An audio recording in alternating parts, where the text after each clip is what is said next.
सबके बेटी होले भैया, सबके बेटी होले, सबके बेटी होले भैया। तू का माने देखो भैया, सबसे पहला बात बा कि सबके अपन परिवार बा। तो अगर हम अपन परिवार के लेके अगर फिल्म बनाई, अगर गाना गावे लगे, तो भैया खुद अपना ले तू दिले बड़ा, तारा का काम रहे केहू के फोटो लगैला ले दिक्कत हो गइल बा, नाम गइला ले दिक्कत हो गइल बा।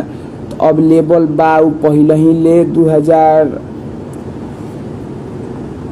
तू तो मर दे तो नहीं का तारा कहिए फिल्म में लेके आ गई रहती चुकी लड़की के, तो वो घड़ी तारा दिक्कत ना रहे। लेकिन चल तारा दिक्कते सही, लेकिन तू जाने मरवा दो वो ले बेसी हमरा एथी नहीं के।